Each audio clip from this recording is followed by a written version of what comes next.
দুই একটা পরামর্শ শুনেন। যে আমরা যারা ভোর রাতে উঠি, আমরা সাহরি খাবো একেবারে শেষ টাইমে। বলেন কোন টাইমে?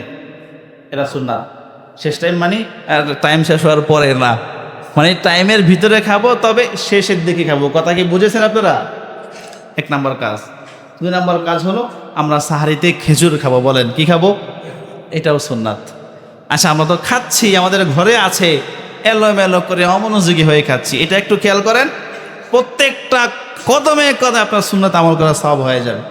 আর সেহারিতে উঠেন, শেষ টাইমে সেহারি খান, তাহাজ্জুদটা পড়েন, এবার খেজুর দিয়ে সাহারি করেন। মানে সাহারিতে অন্যান্য খাবার খাবেন, সাথে কি খাবেন? এবারে খেজুরটাকে বেজর করেন, আরও একটা সুন্নাত হয়ে যাবে।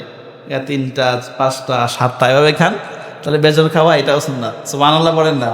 এবার দেখেন তো, আপনি একটু খেয়াল করলে কতটা সুন্নাত আপনার কোনো পরিশ্রম ছাড়া, সময় ছাড়াই করতে পারবেন।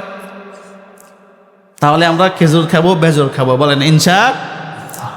ইফতারটা ফার্স্ট টাইম করব। অনেকে কি করি জানেন? ইফতার রেডি হইতেছে বা কোনো কাজ আছে, অসুবিধা নাই, খাওয়া তো যাবেই, লেট করি না। টাইম হয়েছে, সাথে সাথে ইফতার করবেন, এটা সুন্নাত। এটা কি? তাহলে সময়ের ইফতারটা ফার্স্ট টাইম, আর সাহারিটা লাস্ট টাইম। ইফতার ফার্স্ট টাইম, সাহারি লাস্ট টাইম। ইফতারেও আমরা শুরু করব খেজুর দিয়ে। বলেন কি দিয়ে? তাহলে এটা আরও বাড়তি একটা সুন্নাত আমল করা সওয়াব হয়ে যাবে ইনশাআল্লাহ। এরপরে রাতে ডাকাডাকির কথা বলেছিলাম। মাইকে বেশি সময় আওয়াজ চললে অনেকের ক্ষতি হয়, এই জন্য বেশি সময় আওয়াজ করতে নিষেধ করেছি। তবে আপনি আপনার আরেক বান্দাকে, আরেক ভাইকে, পাশের ঘরওয়ালাকে, ঘরের অন্য রুমওয়ালাকে ডেকে দিবেন। সে যে আপনি ডেকে দেওয়ার কারণে উঠেছে, সে যে আমল করেছে, এর সওয়াব আপনিও পাবেন। সুবহানাল্লাহ।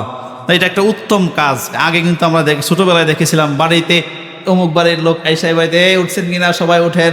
ওই জ্যাঠা আয়সা বলতো এই উঠেন, দাদা আয়সা বলতো এই উঠছেন কিনা। এক ঘরে কয়েক বড় জায়গায় তো বাতি না জ্বললে, কি বলেন ঠিক না? ইদানিং কিন্তু এটা কমে গেছে। কমছে কিনা বলেন? আমরা কমে গিয়ে কি করেছি? সঠিকটা বাদ দিয়ে ভুলটা ধরেছি।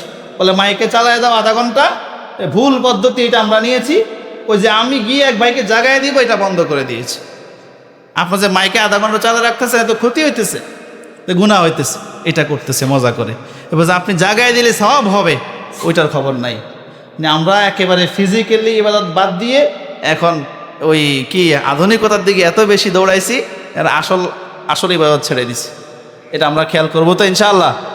আমরা একেবারে জাগিয়ে দিব, এই কথাগুলো আমল করব। আমরা পুরা রমজান সুন্দরভাবে কাটানোর চেষ্টা করব। আল্লাহ আমাদেরকে সাহায্য করুক, আমাদের ভুলগুলো ক্ষমা করুক, বলি আমিন।